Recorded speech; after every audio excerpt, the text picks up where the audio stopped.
السلام علیکم ورحمۃ اللہ وبرکاتہ۔ الحمد للہ رب العالمین والصلاة والسلام علی اشرف الانبیاء والمرسلین محمد وعلی آلہ وصحبہ اجمعین وبعد۔ قال اللہ تعالی فی القرآن المجید والفرقان الحمید، اعوذ باللہ من الشیطان الرجیم، بسم اللہ الرحمن الرحیم۔ رب اشرح لی صدری ویسر لی امری واحلل عقدۃ من لسانی یفقہوا قولی۔ الحدیث الرابع والعشرون، حدیث نمبر 24۔ عن ابی ذر رضی اللہ عنہ عن النبی صلی اللہ علیہ وسلم فیما روى عن اللہ عز وجل انہ قال۔ ابو ذر رضی اللہ عنہ سے مروی ہے کہ نبی صلی اللہ علیہ وسلم نے اللہ سے روایت کرتے ہوئے بیان فرمایا۔ تو اس سے پتہ چلتا ہے عن النبی صلی اللہ علیہ وسلم فیما روى عن اللہ عز وجل انہ قال، حدیث کے اس ٹکڑے سے پتہ چلتا ہے کہ یہ حدیث قدسی ہے، اس لیے کہ اس حدیث کو نبی صلی اللہ علیہ وسلم نے اللہ سے روایت کیا ہے۔ اللہ تبارک و تعالی سے اس حدیث کو اللہ کی روایت والے صیغہ سے اس کو ذکر کیا ہے۔ یا عبادی انی حرمت ظلم علی نفسی، اے میرے بندو، یا عبادی اے میرے بندو، انی حرمت ظلم علی نفسی، میں نے اپنے نفس پہ، خود پہ ظلم کو حرام کر لیا ہے۔ تو اللہ تبارک و تعالی جو قادر مطلق ہے، جو تمام چیزوں کا، پوری کائنات کا مالک ہے، اور اس سے کوئی بڑا نہیں اور نہ کوئی اس سے باز پرس کرنے والا ہے، لیکن اس رب نے ظلم کو حرام کر لیا ہے خود پر۔ اس کے ظلم پر وہ چاہے تو جس سے چاہے، جس پہ چاہے ظلم کر سکتا ہے، اور اس سے کوئی باز پرس کرنے والا نہیں ہے، پھر بھی اس نے خود پر ظلم کو حرام کر لیا ہے، کیونکہ وہ عدل و انصاف کا مالک ہے، اس کے عدل میں کوئی کمی نہیں ہے۔ اللہ تبارک و تعالی کا فرمان ہے ان اللہ لا یظلم مثقال ذرہ، کہ اللہ تبارک و تعالی ذرہ برابر بھی ظلم نہیں کرتا۔ ایک دوسری جگہ اللہ کا فرمان ہے وَمَن يَعْمَلْ مِنَ الصَّالِحَاتِ وَهُوَ مُؤْمِنٌ فَلَا يَخْفُ ظُلْمًا وَلَا هَضْمًا۔ طٰہٰ آیت نمبر 112 ہے۔ جو نیک اعمال کرے اور ایماندار بھی ہو تو نہ اسے بے انصافی کا کھٹکا ہوگا اور نہ حق تلفی کا۔ وَجَعَلْتُهُ بَيْنَكُمْ مُحَرَّمًا فَلَا تَظَالَمُوا، ظلم کو اللہ تبارک و تعالیٰ نے خود پہ تو حرام کیا ہی ہے، اور حدیث کا اگلا ٹکڑا کیا ہے؟ جَعَلْتُهُ بَيْنَكُمْ مُحَرَّمًا، کہ میں نے اس ظلم کو تمہارے بیچ بھی، تمہارے درمیان بھی حرام قرار دیا ہے، تمہارے درمیان بھی حرام بنا دیا ہے۔ فَلَا تَظَالَمُوا، تو تم ایک دوسرے پہ ظلم نہ کرو۔ گویا کہ ظلم کو اللہ نے بندوں کے بیچ بھی حرام قرار دیا ہے۔ تو ظلم سے کیا مراد ہے اور ظلم کس کو کہتے ہیں؟ ظلم کی دو قسمیں ہیں۔ ایک تو وہ جو ہم جانتے ہیں، جو معروف ہے، کسی پہ زیادتی کرنا، کسی کی حق تلفی کرنا، کسی کو ستانا، کسی کا کچھ چھین لینا، یہ ظلم ہے۔ اور دوسرا ظلم وہ ہے دوسرا ظلم ہے گناہ کرنا، اللہ تعالیٰ کے حدود سے تجاوز کرنا، صغیرہ گناہ یا کبیرہ گناہ کا ارتکاب کرنا ظلم ہے۔ اللہ تبارک و تعالیٰ کا فرمان ہے وَمَن يَتَعَدَّ حُدُودَ اللَّهِ فَقَدْ ظَلَمَ نَفْسَهُ، جو اللہ کی حدود سے تجاوز کرتا ہے یقیناً اس نے اپنی جان پر ظلم کیا۔ تو گویا کہ گناہ کرنا یہ ظلم ہے۔ اور ظلم سب سے بڑا کیا ہے؟ گناہ میں سب سے بڑا گناہ کیا ہے؟ شرک کرنا ہے، ٹھیک ہے؟ شرک سب سے بڑا گناہ ہے، شرک کا ارتکاب۔ اللہ تبارک و تعالیٰ کا فرمان ہے ان الشرک لظلم عظیم، شرک بہت بڑا ظلم ہے۔ تو بندوں پر ظلم و زیادتی حرام ہے۔ نبی صلی اللہ علیہ وسلم نے حجۃ الوداع کے موقع پر ارشاد فرمایا تمہارے خون، تمہارے مال اور تمہاری عزت و آبرو ایک دوسرے پہ ایسے ہی حرام ہے جس طرح اس شہر مکہ میں اس مہینے ذوالحجہ میں آج کے دن عرفہ کی حرمت ہے، ویسے ہی تمہارے خون، تمہارے مال اور تمہاری عزت و آبرو کی حرمت ہے۔ اسی طرح سے نبی صلی اللہ علیہ وسلم کا فرمان ہے، ظلم قیامت کے دن تاریکیوں کی صورت میں ہوگا۔ اور مزید آپ صلی اللہ علیہ وسلم کا فرمان ہے، جس نے اپنے بھائی پر کوئی زیادتی کی ہو تو اس سے معاف کروا لے، کیونکہ وہاں یعنی قیامت کے دن درہم و دینار نہیں ہوں گے اور اس کی نیکیاں اس سے لے کر اس کے بھائی کو دے دی جائیں گی۔ چونکہ درہم و دینار تو ہوں گے نہیں کہ اس کے ذریعہ معافی مل جائے، تو معافی کیسے دلوائی جائے گی، ظالم کو بدلہ کیسے دیا جائے گا، اور مظلوم کو انصاف کیسے دیا جائے گا کہ مظلوم کو ظالم کی نیکی دے دی جائے گی، اور اگر اس کے پاس نیکیاں نہ ہوئیں تو اس کے بھائی کے یعنی مظلوم کے گناہ لے کر اس پر ڈال دیے جائیں گے۔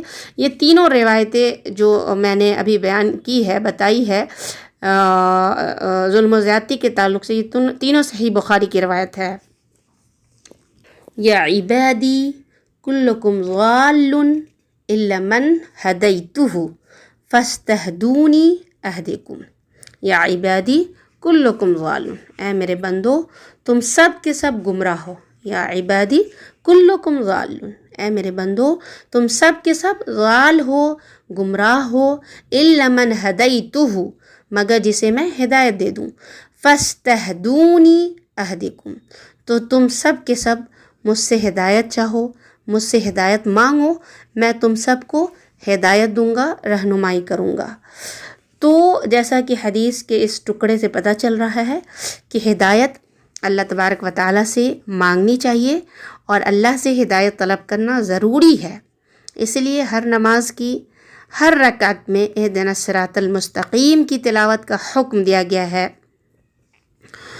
اور مسلم کی روایت میں ایک دعا ہے، مسلم کے اندر صحیح مسلم میں یہ دعا ہے، اللہم انی اسألک الہدی والتقی والعفاف والغنی، اے اللہ میں تجھ سے ہدایت، تقوی، پاک دامنی اور بے نیازی کا سوال کرتا ہوں۔ طارق رضی اللہ عنہ سے روایت ہے کہ جب کوئی شخص اسلام لاتا تو نبی صلی اللہ علیہ وسلم اسے نماز کی تعلیم دیتے، پھر اسے ان الفاظ کے ساتھ دعا کرنے کا حکم دیتے، اللہم اغفر لی وارحمنی واہدنی وعافینی وارزقنی۔ یہ بھی سنن ترمذی کی حسن درجے کی روایت ہے۔ تو اے اللہ میری مغفرت فرما، مجھ پر رحم کر، مجھے ہدایت دے، مجھے عافیت دے اور مجھے رزق عطا فرما۔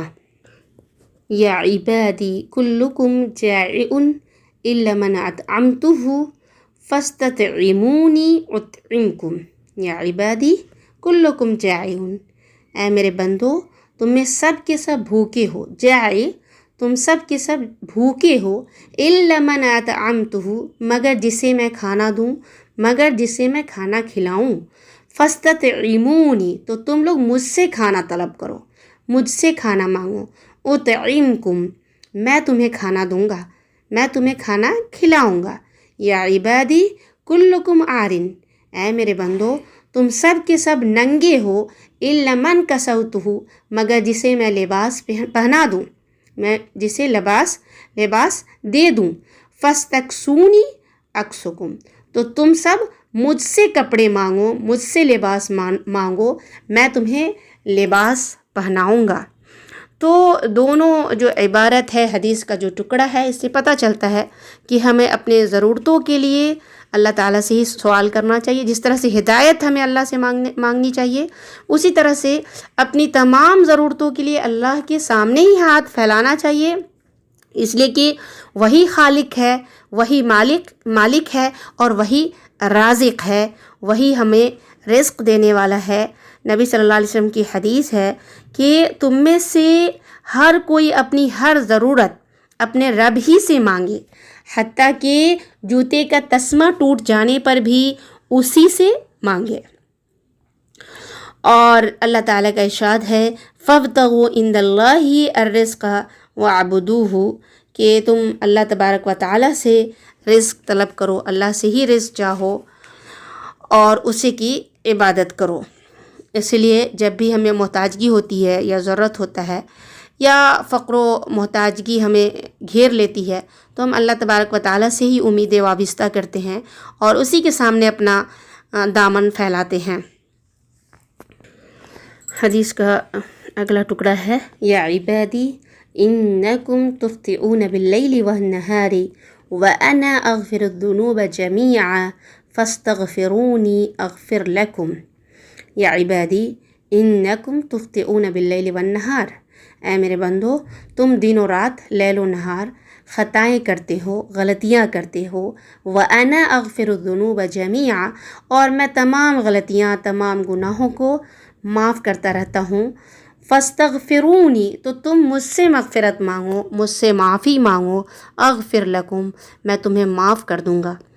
تو اس حدیث کے اس ٹکڑے میں دلیل ہے کہ بندوں سے بہت ساری خطائیں ہوتی ہیں، بہت ساری غلطیاں ہوتی ہیں، جن غلطیوں کو اللہ تعالیٰ معاف کرتا رہتا ہے، معاف کر دیتا ہے۔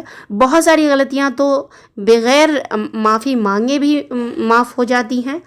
جب ہم کسی کے ساتھ نیکی کرتے ہیں یا کوئی بھی نیکی کرتے ہیں تو وہ نیکی بہت سارے گناہ کو مٹا دیتی ہے، لیکن کچھ غلطیاں جو بڑی غلطیاں ہیں یا پھر زیادہ ہیں، تو کہہ رہے ہیں کہ کتنی بھی زیادہ غلطیاں ہوں اور کسی بھی طرح کی غلطی ہو، اگر ہم دل سے اللہ تعالیٰ سے معافی مانگتے ہیں، سچی توبہ اور استغفار کرتے ہیں، تو اللہ تبارک و تعالیٰ تمام گناہوں کو بخش دیتا ہے۔ تو بندوں کو نا امید نہیں ہونی چاہیے، اگر غلطی ہوتی ہے تو اور اللہ تبارک و تعالیٰ کی طرف رجوع کرنا چاہیے، بلکہ اللہ تبارک و تعالیٰ کو بہت پسند ہے کہ بندے سے اگر غلطی ہو جاتی ہے تو بندہ اللہ کی طرف رجوع کرے، اس سے توبہ کرے۔ نبی اکرم صلی اللہ علیہ وسلم کا فرمان ہے، اس ذات کی قسم جس کے ہاتھ میں میری جان ہے، اگر تم گناہ نہ کرو تو اللہ تعالیٰ تم کو ختم کر کے ایک ایسی قوم لے آئے جو گناہ کرے، پھر اپنے رب سے مغفرت کے طالب ہو اور اللہ ان کو بخشش فرمائے۔ تو یہ صحیح مسلم کی روایت ہے۔ تو آج کے لیے اتنی ہی باتیں رہنے دیتی ہوں، کافی لمبی حدیث ہے۔ انشاءاللہ مزید جو ٹکڑا رہ گیا ہے، جو باتیں رہ گئی ہیں، وہ نیکسٹ دن ہم سمجھیں گے انشاءاللہ تعالی۔ اللہ تعالیٰ سے دعا ہے کہ جتنی چیزیں ہم نے پڑھی حدیث کے اندر، کہ ظلم نہ کریں، آپس میں ایک دوسرے کے ساتھ زیادتی نہ کریں، خود پہ اپنے نفس پہ ظلم نہ کرے گناہ کر کے، اسی طرح سے ہدایت جو ہے صرف اللہ تبارک و تعالیٰ سے ہدایت کے طالب ہو، اللہ تعالیٰ سے ہدایت مانگے، اور جتنی بھی ضرورتیں ہیں دن و رات میں جس کی ہمیں ضرورت ہوتی ہیں تو اس کے لیے اللہ تبارک و تعالیٰ کی طرف اپنا دامن پھیلائیں، اللہ تعالیٰ کی طرف دیکھیں ان چیزوں کے لیے، اور اپنی غلطیوں کے لیے اللہ تبارک و تعالیٰ سے ہی معافی مانگے اور اللہ تبارک و تعالیٰ کی طرف رجوع کریں۔ اللہ تعالیٰ ہمیں ان اعمال کو کرنے کی توفیق دے اور اللہ تعالیٰ ہمارے نیک اعمال کو قبول کر لے۔ آمین ثم آمین۔ السلام علیکم ورحمۃ اللہ وبرکاتہ۔